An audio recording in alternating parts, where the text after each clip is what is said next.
বৃহস্পতিবার সারা দিন মুষলধারে বৃষ্টি হয়েছে, মনে হয় সারা রাতও বৃষ্টি হয়েছে। সকালে ঘুম থেকে উঠে দেখি আজকেও বৃষ্টি হচ্ছে। আজ তো শুক্রবার। আপনাদের ভাইয়া সকালে ঘুম থেকে উঠেই নাস্তা করে বাজারে গিয়েছে। আসসালামু আলাইকুম, হ্যালো এভরিওয়ান, কেমন আছেন সবাই? আশা করি ভালো আছেন। আমি লাবণী, আমার আজকের আরেকটি নতুন ভিডিওতে সবাইকে স্বাগতম জানাচ্ছি। মেয়ে এখনও ঘুম থেকে ওঠেনি, আর আমি এই ফাঁকে এই ঘরের সব কাজগুলি করে ফেলবো, যেন আপনাদের ভাইয়া বাজার থেকে আসার আগে আমার সব কাজ শেষ করতে পারি। ইনশাল্লাহ আল্লাহর রহমতে সব কাজই শেষ করে ফেলবো। বাজার নিয়ে আসবে, বাজারগুলি গোছাতে হবে, এর জন্য আগেই সব কাজ কমপ্লিট করব। আর জুম্মার বার আজান পড়ে যাবে, তাই কাজটা যত দ্রুত শেষ করতে পারবো ততই ভালো। এই ঘরটা গুছিয়ে নিলাম। আর এর ফাঁকে আমাদের আজকে চাউল শেষ হয়ে গেছে, আপনাদের ভাইয়া চাউলের বস্তাটা পাঠিয়ে দিয়েছে। এটা এখন রান্নার ঘরে আমি কিভাবে একা একা নেব? আপনাদের ভাইয়া আসলেই নিতে হবে, দুজন মিলে নেব। আর এই যে ডাইনিং টেবিলে সব কিছু গুছিয়ে নিয়েছি, চলুন ওই ঘরে যাই, দেখি মেয়েকে ডেকে তুলি। এই যে মেয়ে তো মাশাআল্লাহ একা একাই উঠে গিয়েছে, উঠে বিছানাটা গুছিয়ে নিয়েছে। আর এই তো আপনাদের ভাইয়া বাজার থেকে বাজার নিয়ে আসছে, চলুন বাজারটা রান্নার ঘরে নিয়ে যাই। আর এই যে আপনাদের ভাইয়াকে বললাম, তোমার পায়ে ময়লা কাদা আছে, তুমি ওখানে দাঁড়াও, আমি বাজারগুলি রেখে আসি, তারপর নেব। আর এই দিকে না পাশের বাসা থেকে শুটকি মাছ মনে হয় ভর্তা করছে, এত সুন্দর একটা স্মেল আসছে। আপনাদের ভাইয়াকে সেটা বলছিলাম, একটু শুটকি মাছ এনে দিবে, আমি ভর্তা করব। আপনাদের ভাইয়া হাসছিল, প্রচুর হাসছিল। চলুন বাজারগুলি বের করে নিই। আজকে কি মাছ এনেছে চলুন তো দেখি। এই যে বেগুন এনেছে, লাউ এনেছে, আর এখানে আজকে তাজা মাছ এনেছে। এই মাছগুলি কুটবো কী করে? মাছ কুটা আমার কাছে সবচেয়ে মনে হয় অনেক কঠিন কাজ, পৃথিবীর সবচেয়ে কঠিনতম কাজ। এখন সেটাই আজকে আবার জ্যান্ত মাছ এনেছে, এগুলি কুটবো কী করে? আর দেখেন এই যে পলি থেকে একটা মাছ পড়ে গেল। মাছ এনেছে আজকে, কই মাছ এনেছে, এগুলো এখন কুটতে হবে। আমার তো ভয়ও লাগছে, কুটতে পারি, কিন্তু এই মাছগুলি কুটতে গেলে হাতের অনেক জায়গায় কেটে যায়। আমার পারি, মাশাআল্লাহ সব কাজই পারি, কিন্তু কেটে যায়, কি করব, কিছু করার নেই।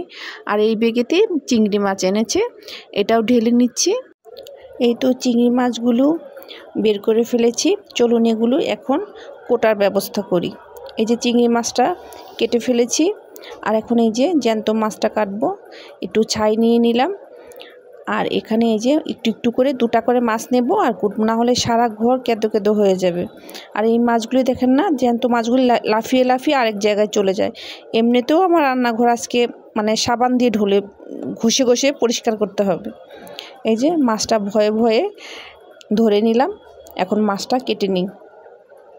বাই দ্য ওয়ে আপু অ্যান্ড ভাইয়ারা, আমি কোন টাইপের ভিডিও করলে আপনারা পছন্দ করেন সেটা কিন্তু আমাকে কমেন্টে জানাবেন, তাহলে আমি চেষ্টা করব আপনাদের পছন্দ মতো ওই টাইপের ভিডিও করতে। আর এইদিকে আপনাদের ভাইয়া গোসল করে নামাজে চলে যাচ্ছে। আপু এবং ভাইয়ারা, আমার ভিডিওটা যারা দেখছেন কিংবা পরবর্তীতে দেখবেন, দেখার শুরুতে একটা লাইক করবেন, কমেন্টস করবেন, সাবস্ক্রাইব করবেন, পাশে থাকা বেল আইকনটা বাজিয়ে দিতে একদম ভুল করবেন না। বেল আইকনটা বাজিয়ে দিলে আমার ভিডিও নোটিফিকেশনটা সবার আগে পেয়ে যাবেন। আর এই যে আমার মেয়ে আপনাদের ভাইয়াকে সব কিছু দিয়ে দিল, আপনাদের ভাইয়া নামাজে চলে গেল। আর এই দিকে কিন্তু আপু আমার এখনও মাছ কোটা শেষই হয়নি। এই যে মাছ যে কুটছি, এগুলি এখনও শেষ হচ্ছে না, কখন যে এগুলি শেষ হবে সেটাই ভাবছি। আর এই যে আমার মাছ কোটা শেষ হয়ে গিয়েছে, এখন রান্নাঘরটা সমস্তটাই পরিষ্কার করে নিয়েছি। এখন সবজিগুলি কেটে নেব।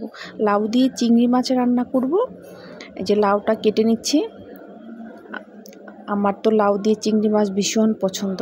আপনারাও কি পছন্দ করেন? কে কে পছন্দ করেন কমেন্টসে কিন্তু অবশ্যই জানাবেন। কলমি শাক ভাজি করব।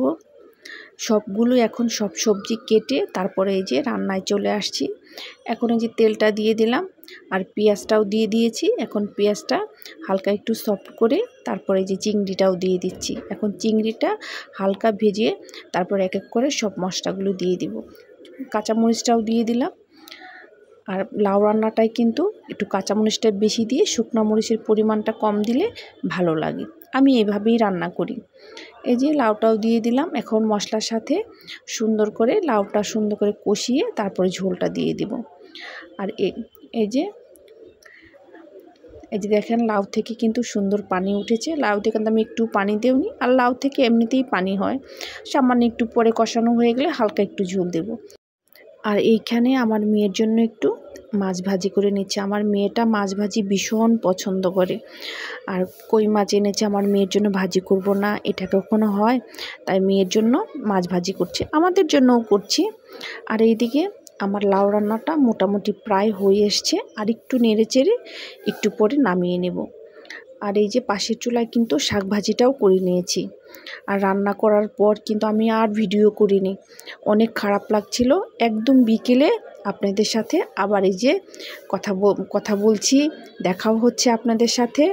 যে আজকে বিকেলে নাস্তা বানাইনি, আপনাদের ভাইয়া আমার খারাপ লাগছিল বলে বাইরে থেকে নাস্তা কিনে নিয়ে আসছে, সিঙ্গারা পুরি নিয়ে আসছে, সেগুলি দিয়েই বিকালে নাস্তা সারছি।